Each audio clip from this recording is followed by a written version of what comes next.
Welcome to Tiger Wolf. I'm Josh, and this is David. Please be aware, this podcast contains strong language and spoilers.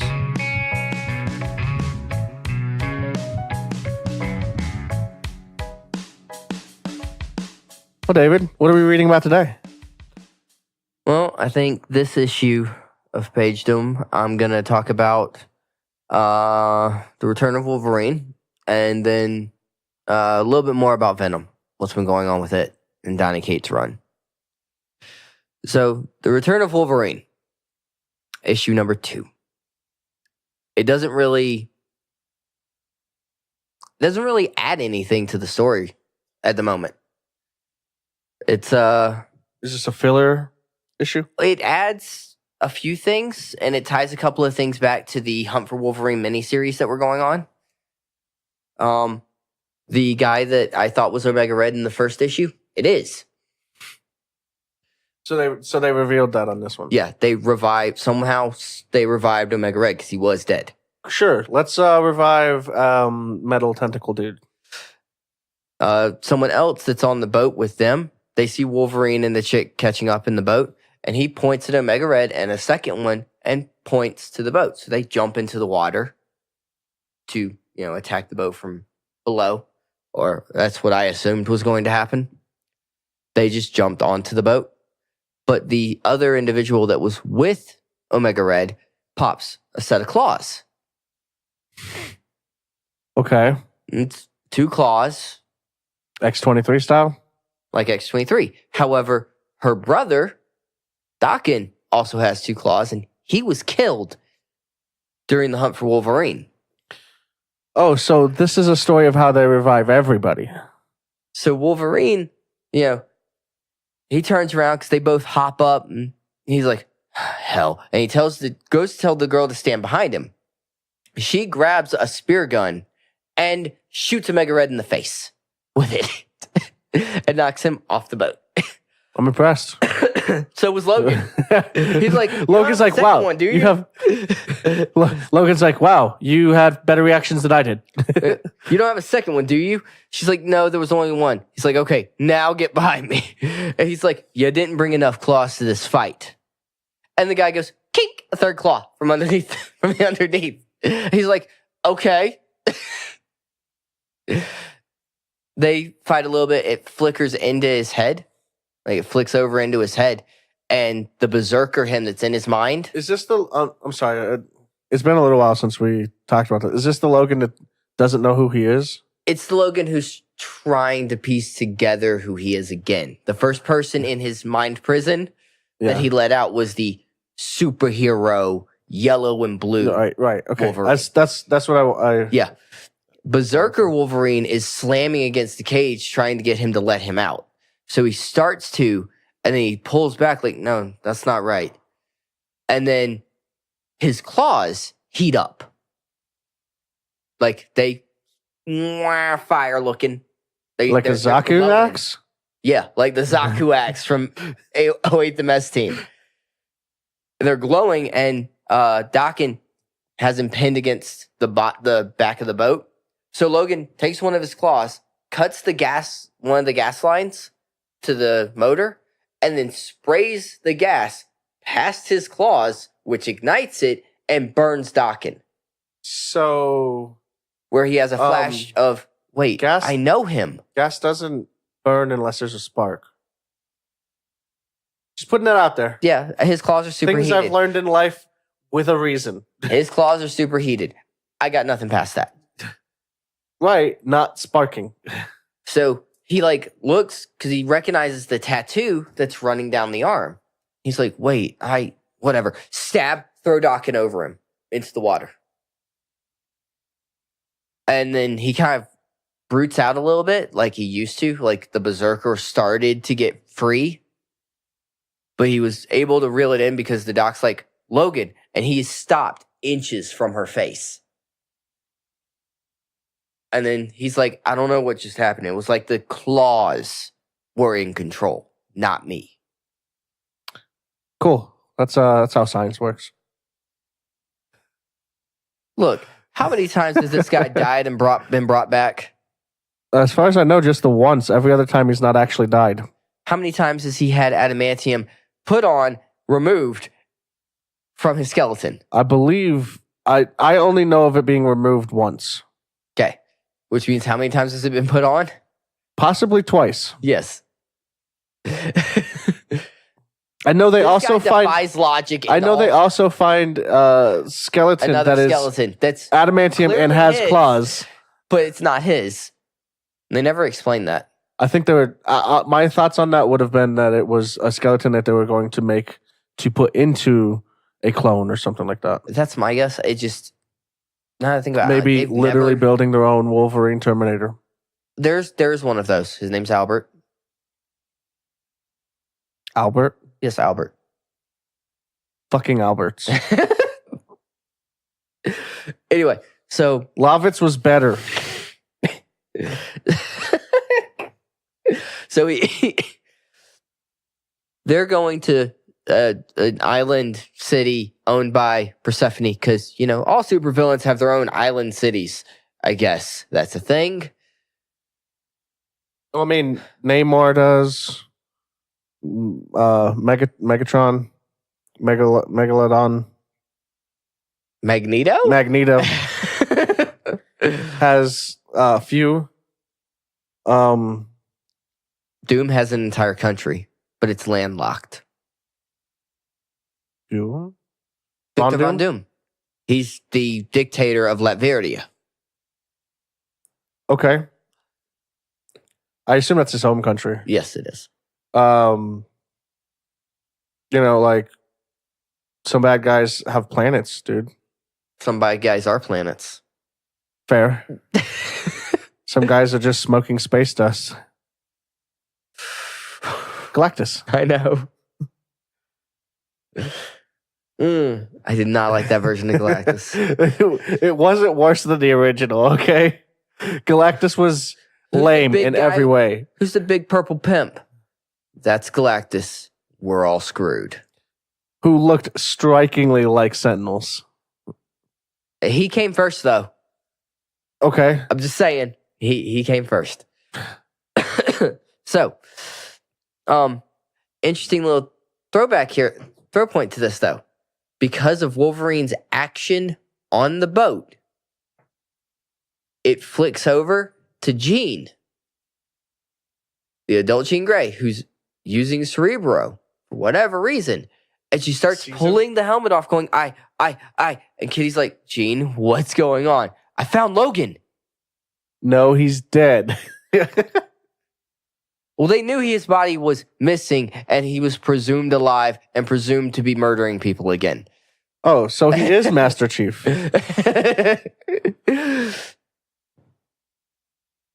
But that's how issue 2 ends, is Jean telling Kitty, I found Logan. Oh, that's just it? Yeah, that was the entire So the big issue. things about this issue are Logan hugged his son. Violently with fire, but yes. Violently with flame claws. And fire. There was actual fire on Dakin. Do flame claws not include fire? I'm just saying, there was actual fire on Dakin. I mean, he knows he's going to be okay. No, he didn't go for the kill on he him. doesn't know who he is. He had a ping of registering the tattoo. I forgot. If there's one thing Logan's not good at, it's math. Or memory.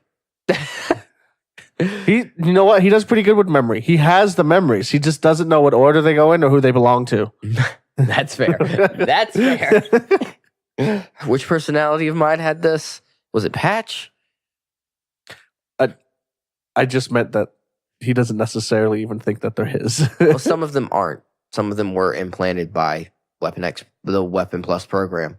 But I thought they wiped those out. No, some of them are still implants. Of course. But Xavier had been able to help him figure out what ones were implanted at one point in the story prior to his death. Well, I would have thought Xavier would go ahead and just take those out for him because you know how he likes brain surgery. Wolverine was like... Well, I should say memory surgery. Logan was like, just let me have them. The only person he doesn't do memory surgery on is his own son. He tries. That's where the whole Age of X came from. That wasn't memory. That was De-peopling. Fair enough. Should, Side tangent. should mass I'm gonna answer a question attacks you on asked. people be called de-peopling? Yes. I'm gonna answer a question you asked a while ago about Legion. Okay. Remember how you asked if he was gonna make an appearance in X-Men Disassembled? At the end of the most recent issue, he showed up with his hair not sticking straight up. It's down. It's pushed back. He's in control. Yes. Which That's scares me. scary. Like he walks up and he looks at because the kids, it's not any of the X-Men who see him. He walks up to the X-Mansion, the kids open the door, and he's like, Is my I'm father Charles- here? I'm Charles Xavier's son. My name is Legion, and I'm here to save you. Dude walking in thinking he's Superman. Walking in thinking he's in a Goliath that used to be a gold dragon. I'm here to kill your dragon. I'm here to help. You have a problem. I can fix it. Turns out he could. But yeah, I was like, oh, okay. So That's interesting, actually. I was like, oh, his hair's down. He's in control. I am not okay with this. This is exactly where they needed to go with Legion because we've had pretty much the same story for him over and over again. and over and over and over. That said, I still do need to watch the TV show's second season if I can ever find it. Gonna have to buy it probably. Yeah, buy it. Anyway. Book 2 of Pagedom today? Excuse me. So, I think the last time I talked about Venom, he had fused with the other symbiote, and they had taken down the Grendel or the dragon thing. Mm-hmm. And Venom, the symbiote, had basically died. At least that's what it alluded to in that issue. Since then, Eddie wakes up. He's got a beard. His hair's kind of grown out a bit. He's chained to a table. And Reed Richards... All things are important. Reed Richards from the Ultimates universe. He's a villain who goes by the name Maker and has this affinity for doing what I'm doing right now with a scalpel as he talks. Nobody You can guys see can't that, see David. it, but I'm waving it Brandishing around. it. He's brandishing it. And he's trying to get Eddie to tell him where the sample of the dragon symbiote is. And Eddie's like, I have no fucking idea what you're talking about. You know, if I was a villain, I'd rather name myself Unmaker than Maker. So he then goes, and he's like, you haven't realized it yet, have you, Eddie? They talk for a few panels, and Eddie's like, what? He goes, you've been saying I, not we. And Eddie goes, where is he? And proceeds to threaten him, saying, when I get out of this, I'm going to kill you. He goes, I didn't take him from you, Eddie. And he throws the scalpel. Eddie's shirt reaches up and catches it. So he's not alone, but he's not a we? He's like, your symbiote is effectively brain dead. I have an idea of how to fix it. Oh, so is it actually... So Venom's still part of him. Yeah. It's just... It acts more like a guard dog now. It's just reactive instead of thinking on its own. Yeah, it defends Eddie instead of being what it used to be. Having a personality, so on and so forth. Defending other people. Yeah. So he's like, so it's been a couple of weeks. You've been here. And see, what I think's going on is your symbiote has been erasing bad memories for you. I think you knew what I want the answer to, but you don't remember it anymore, but it does. It sounds like the symbiote isn't completely brain dead then. I think it's more, I don't think it's brain dead, but I think it's regressed back to just the primal reaction. Well, I mean, yeah, but if it's primal reaction, then why would it be erasing his bad memories? Yeah. And this is where Eddie finds out that Flash Thompson is dead. Because Eddie. So didn't hold know. on. So what is being suggested here is that he's been there for weeks being tortured or whatever, but he doesn't remember any of it because the symbiote's erasing that. Yeah. That is awful, but not terrible. Like if I was being tortured every day, I'd like to not remember the day before. Yeah, right? But like he didn't know Flash had died. Because that was a memory the symbiote had erased. So it's just erasing everything bad. Yeah. So the Maker turns the room into a holographic display of Flash's gravestone so that Eddie can say his goodbyes. Okay. He's trying to basically Coax Eddie into telling him what he wants. And then he realizes during that Eddie really doesn't know. So he's like, well, I'll tell you something interesting. The reason I want the sample. You see, when... Oh, so he goes on a villain monologue. When the symbiote bonds to someone, it never truly leaves them. There are bits of it left in their DNA. And he holds up a vial. He goes, This is what's left of Flash Thompson. This is part of the symbiote that was with him, that was still in him. Now, I need more, so I'm going to go dig up his grave. And Eddie goes, you are not an symbiote. So he just immediately got the suit on? Yeah. And he goes after Maker. Maker dodges, gets out of it. He opens the door, takes off.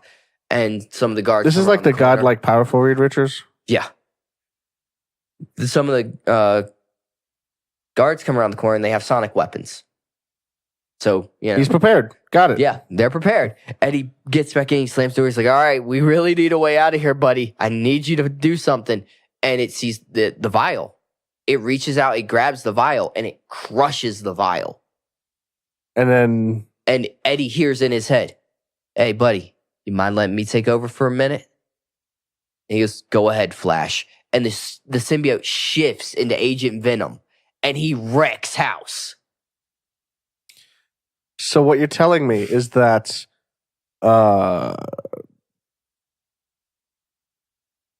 Brock became Flash Thompson. is becoming Legion. Unintentionally, it seems like it. At least his symbiote. He's got two symbiotes and another person in his head now. Let me clarify that a little bit more when we get to see it. He only has one symbiote because the other actually is dead from being burned with the Grendel. Okay. It is only the Venom symbiote that is on Eddie right now.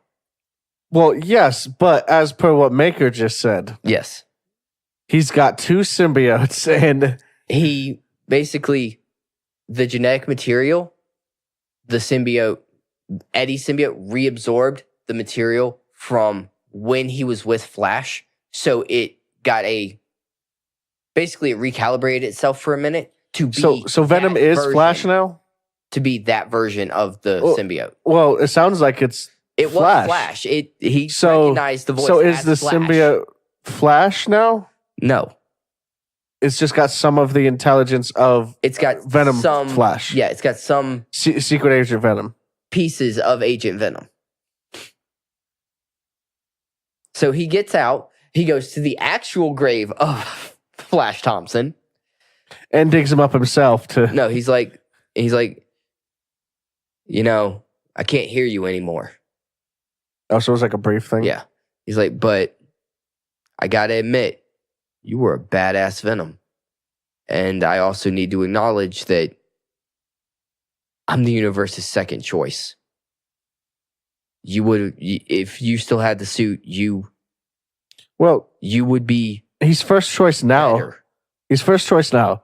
If there is no more first choice, then second choice is first choice. He's like, you would be able to, you would know what to do right now. I don't. But I promise you this. I'm going to figure it out. Rest well. I just really liked that, I guess, seeing the emotional side of Eddie. Because when he realizes that the thought of not being connected to his symbiote, he lashes out. I liked. And then when he realized that when he was pointed out to him that it was still there, it wasn't Venom anymore. Not what he had become beforehand. It hurt Eddie. Like, it visibly hurt him that it wasn't still what it was. And then, finding out Flash is dead for the second time. This is like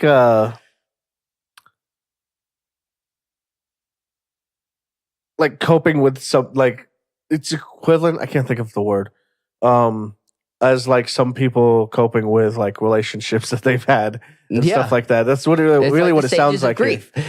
Well, I mean, yeah. But like, I really liked the fact that, and that opened up a really interesting can of worms that I hope he does more of. Having, he breaks the vial, the symbiote broke the vial, and suddenly it's Flash. And Eddie's just along for the ride. Well, I mean, he agreed to it. Yeah. I mean, that's what Eddie thinks. He's like, suddenly I'm not in control again. But it's okay. Because I gotta admit, Flash Thompson was a badass Venom. All right, Tom Hardy, calm down. And like, that opens up a really interesting direction he could go. Because a lot of people have worn that symbiote. Yeah, but also Parker, Gargan. I don't know who that is. Scorpion. Oh, I only know of Flash, Eddie, and Parker. Flash, Eddie, Parker. Wow. First name, last name.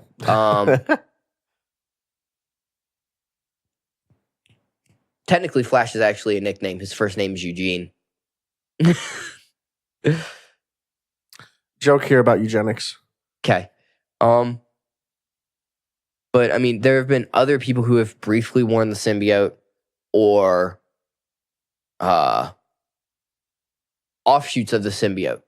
Like people who have worn bits of it that weren't actually children of Venom, like Carnage or any of the others, like Scream and whatnot. Like, I can't remember her name, but the name she went by when she wore the suit was Mania.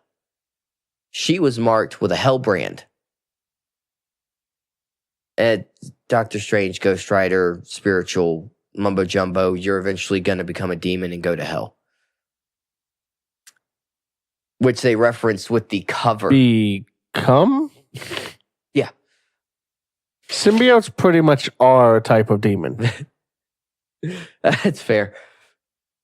Have you seen Carnage? But I mean, like, Matt Gargan's worn the suit, and he had, a scorpion tail. Parker wore the suit. It was sleeker, smaller, no teeth and drool. Spider-like. Evil and... X-23 has worn the suit. Really? Yes. So does he have any of these abilities, like, after being with them? I noticed that because, like, I know after symbiote after Peter, he has like spider abilities. I noticed the healing went the symbiote, but no claws, healed faster. Because Venom, because as I understand it, Venom can't make bladed claws like that. No, I think like Venom he can poke, he can and stab you. Yeah, but he can't. I don't think he can make like X's blades or Wolverine, or even like the leader from the movie. Yeah, like Riots. But like. The Red Hulk has worn the suit. Ghost Rider. The Red Hulk? Yes. The Ghost I don't even understand why he would need it. I don't remember. I don't. So is he going to go collect these bits of people? Riley. Oh, the other one. Not Ben. Kane has worn the suit. Is this now Pokemon? And he's going to go collect them all? Carnage, actually, for a while. Anyway. it opens up an interesting door for that to be a thing that, he could go do. It could be a way to revitalize the symbiote, to bring it back of sorts. By getting them all together and piecing together Venom. Yeah. That was like really Voltron. David? It's not unless they're all going to be literally attached to him. I mean, that would be amazingly terrifying. Red Hulk as the body. Eddie's sitting on his head. X is over here being one arm. Yeah. You got Ghost Rider as the other arm. You got Pete Cargan as the feet. All right. I was just saying, I think Ghost Rider should be one of the feet, but I kind of want to see that now. All right. I kind of want to see that. It does the spinning thing after they join together. Venom. I wish I could draw fan art right now. I kind of want to try that. Oh, that would be amazing. It would be terrible, but it would be amazing. It would be awful. But yeah, I like the fact they're giving. Initially, when Eddie got the symbiote back, I was like, because I really liked Flash. I really liked Flash as Agent Venom. And when Eddie got the suit back, I was a little hesitant to be like, oh, joy, it's Eddie. Everything's returning to familiarity. Joy. Yeah, and then it didn't. And then it didn't. And I was like, okay, you've got me on board. All right, you hooked me back in. All right, let's do this. I'm not fighting. Pull me aboard. I mean, like, dude, it's been a while since I've been like, I might pick up everything this guy's writing because I like his writing. It does sound pretty good. So, I mean, like, which is weird because, yes, I'm enjoying Heroes in Crisis by Tom King on the DC side, but I cannot stand his Batman run right now. Hate it. So, yeah, Donny Cates, he's writing a bunch of really fun stuff. I don't know who that is. It's the writer. I assume it's Venom. the writer. It's the writer for Venom, for Cosmic Ghost Rider. There's a dude. You would like Cosmic Ghost Rider. I doubt that. I sincerely doubt that because I don't. Okay, I already don't like where this is going because I don't really like. To be perfectly honest, I don't really like Ghost Rider comic books. It is Frank Castle as the Ghost Rider, who at one point had been the Herald of Galactus, been the ally to Thanos, went back in time. Silver Surfer and one of Thanos' children. Hold on, he dies. Goes to Valhalla. Tells Odin he doesn't want to fucking be there. Odin's like, fine, I can resurrect you. Makes him back into the Cosmic Ghost Rider, resurrects him, sends him back into the past so that Frank can kill Thanos as a baby. That's his plan. He gets there, he tries to kill Thanos, and then tries to use the pen. So this is the Let's Go Kill Hitler episode of Ghost Rider. Yes, but he tries to use the pen and stare on baby Thanos. Baby Thanos hasn't done anything evil yet. No shit. How did he not think that through? He's crazy. Like Deadpool level crazy. No, that's not fair. Deadpool's still smart. So Frank's like, okay, I have an idea. I'm going to raise you not to be a little shit. Hold on. Frank Ghost Rider Castle. Of the cosmic variety, decides to kidnap baby Thanos, well, toddler Thanos, whatever, to raise him to not be an asshole and to be a hero, which he knows literally nothing about. Yep. That sounds like the exact person who raised Thanos, the actual Thanos that we do have. The only logical explanation is to kill half of everything. It's hilarious. Do you know why that's such a flawed? Do you know why that's such a flawed solution? Yes, because the other half would eventually reproduce, right? And you'd be right back to where you were. Right. It's such a it's a short-term solution for a long-term plan that you Which is think- unfortunate because he seems like a very smart person, other than he can't see that simple flaw. I think that's it. The only other thing is if he also added some like restrictions on baby making. Like statistics on how much should be produced a year. Yeah. But I mean, like, Thanos is... Man, I don't know. Thanos is going to be something. Yeah, that baby Can't wait Thanos to see is him in a leather definitely- jacket with flaming hair. Sweet Tooth, anybody? Well, I suppose that's the end of the episode. Please like, comment, follow, and share. And also, more importantly, thank you for listening. Take care. Bye.